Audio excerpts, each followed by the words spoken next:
Hey friends, welcome back. Good to be here.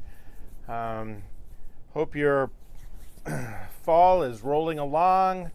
Life is getting better here in Texas. If you don't live around these parts, temperatures are starting to cool off a little bit. Attitudes are starting to get better. I always love this time of year for so many reasons. Not the least of which is that it just helps us out. I just love this time of year, and so glad to have you with us. Brandon, I got to do something. I forgot to turn on one of the lights. Brandon didn't edit that back out. You got to live through the intro again. Take two. It is great to have all of you with us again, no matter where you're from. Here in Texas, it's pretty awesome because fall is like inching away. We're just barely getting there, and temperatures are cooling off, and that means attitudes are getting better. We love this time of year. Hope that you do where you are from also. I want to get into this right away today, so we don't go too long. If you look behind me, there's a bunch of books. I have books here. You can't see all of them. If you were to take a look around, I've got lots of them, and I've got just as many at home. For most of my life, I have been a book reader. Many of those books are books that I have read and reread again because they are markers in my life. They help me remember things that are important, things that people have said. I have quotes that are on my wall. I have pictures that remind me of times that changed my life. And when I look at them again, I remember back. These things right here in front. If you've been around me long enough, you've probably heard me talk about each one of them because they each represent something really important in my life, and the meaning behind it. I can look at the Fruit Loop container right there, and it takes me right back to a memory, right back to something, and I remember it in great detail. I think the stories in the Bible are supposed to do the same thing for us. And I hope they do for you because they represent lessons that are, at least for me, have been life-changing. I'm going to retell one of them today, just a little snippet of it. I'm not going to tell the whole story. It comes out of 1 Samuel chapter 15, and it's a story of the prophet Samuel and King Saul, the king of the Jews. And you know, when I think about Old Testament stories, I'm just going to be honest with you. There are things about the Old Testament, images, actions, things that God does, responses of his people, the Jews. There are things I will never understand.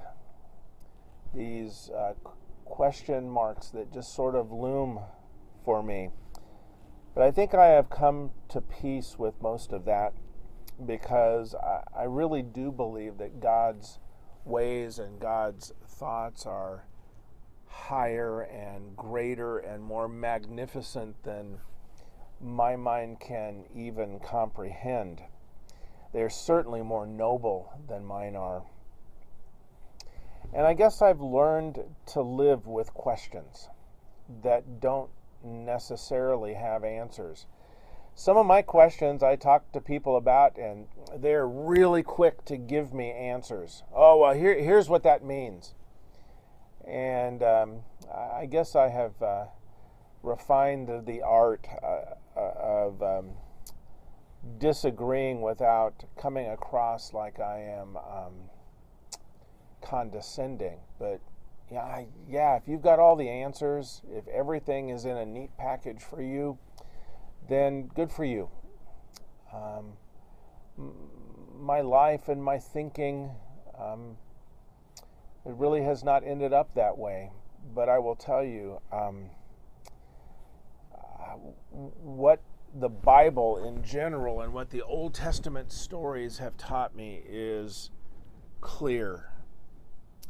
Every time I read a story in the Old Testament and I don't understand why God does this, and I don't understand that, and why there's confusion and why there's different interpretations and all of that stuff, I'm going to tell you, I walk away from every single one of those with a deeper and clearer understanding that our God is a holy and righteous God. He is perfect in all of his ways, and people are not. I see it on every page in the Bible, and I particularly see it in the stories in the Old Testament. Those stories teach me that we are in need of protection, and ultimately we need to be rescued. And every single story in the Old Testament points me to Jesus, the answer. And you know what? I can live with that. I can absolutely live with that. 1 Samuel 15, verses 2 and 3 say this. It's Samuel talking to King Saul, and he says, God is going to punish the people of Amalek because their ancestors opposed the Israelites when they were coming from Egypt. So, Saul, take your armies and go and attack the Amalekites and completely destroy everything they have. Do not leave anything. People, animals, riches, destroy it all. Do I still have some questions about that? You bet. But I don't have any questions at all why I think this story is in the Old Testament for me. Maybe for you too. God spoke to King Saul through Samuel the prophet. Go and punish your enemy, the Amalekites. Pay them back. Destroy everything. Spare no one and nothing. So Saul attacked, and this is the rest of the story in 1 Samuel 15. Saul attacked, and he took Agag, the king of the Amalekites, he took him alive. Right off the bat, he disobeys God on the big one. He destroyed everyone else, but he also, when he got around to animals, he spared the best of the sheep and the cattle and everything that was good. Early the next morning, Samuel comes and meets with Saul, and Saul kind of runs up to him and says, Samuel, I have carried out God's wishes. And Samuel goes, dude, what's that I hear? I'm hearing something. And Saul says, oh yeah.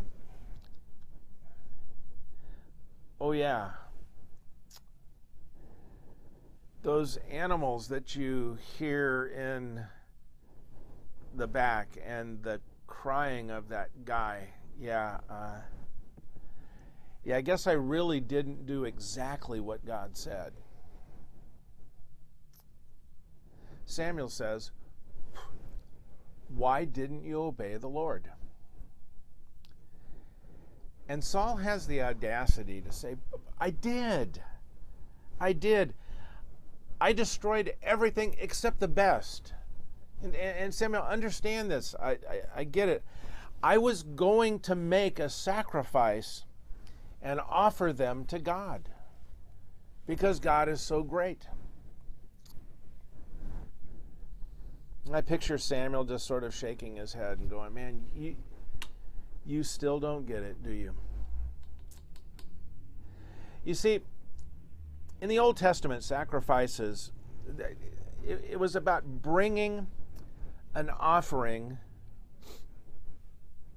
It was about bringing an offering to God. Sacrifices and offerings were there from the very beginning. It was part of a system that God actually instituted to allow people to square things away with God after they had sinned. Actually, it's a pretty complicated plan of making offerings and sacrifices to God. Sometimes it involved an animal, sometimes grain, sometimes money. And the act of sacrificing would be noticed by God in a pleasing way, and then that person or that group who made the offering would somehow be restored back to God or made right with Him because of that offering that was made.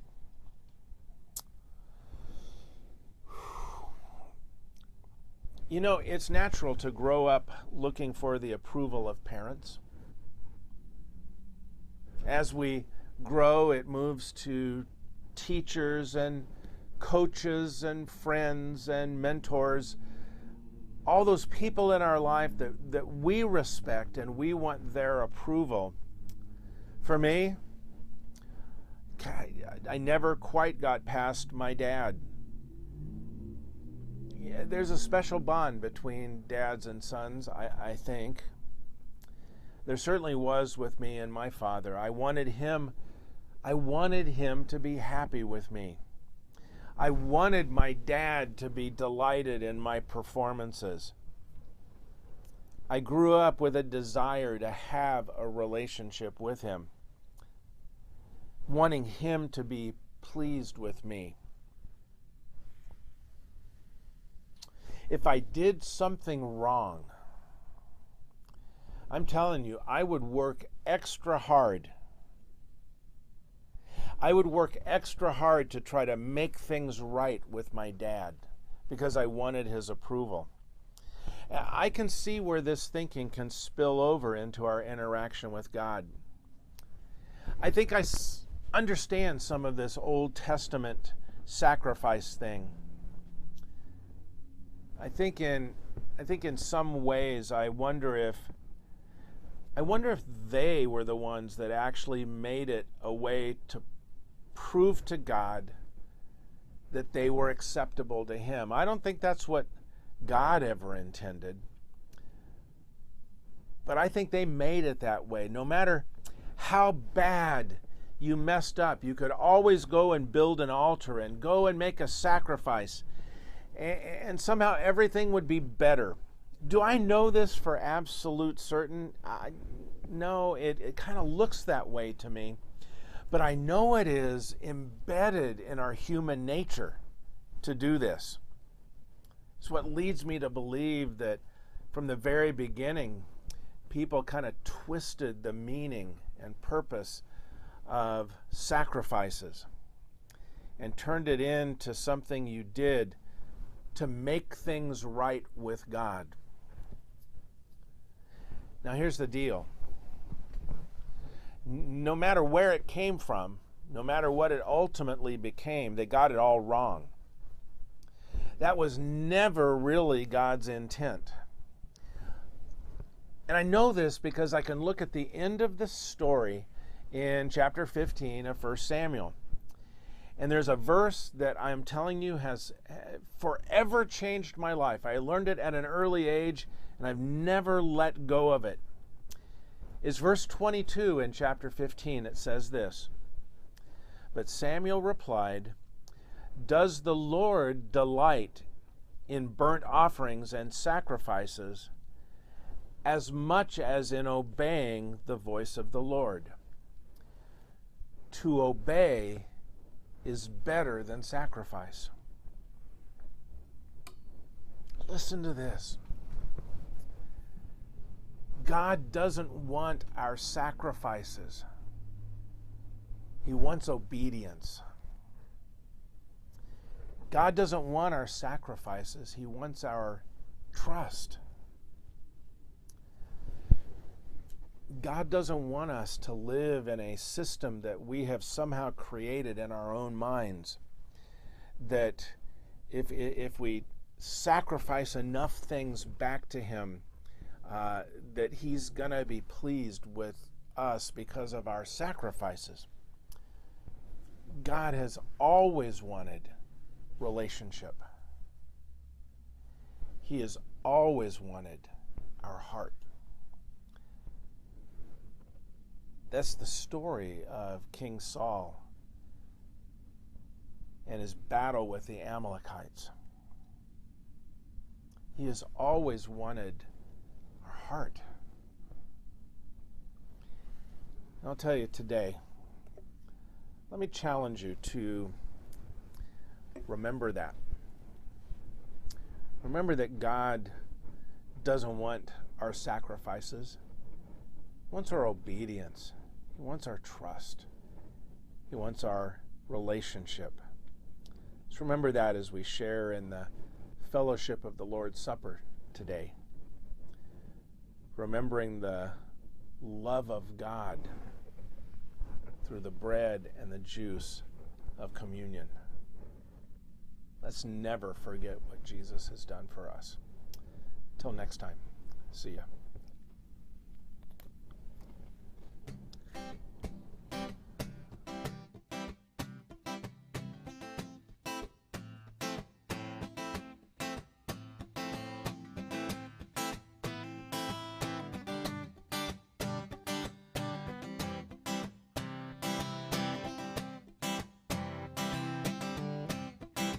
You can have my yes with no exception. I'm laying down my right to second guessing. You can have my yes. I'm giving you my fear of never knowing whatever's coming next. I know you got me. You can have my yes. You're the lamp, you're the light to the cloud that guides me. You're the way, you're the truth, you're the life inside me. You conquered my fears, so I'll leave it all behind. I'm running to the light.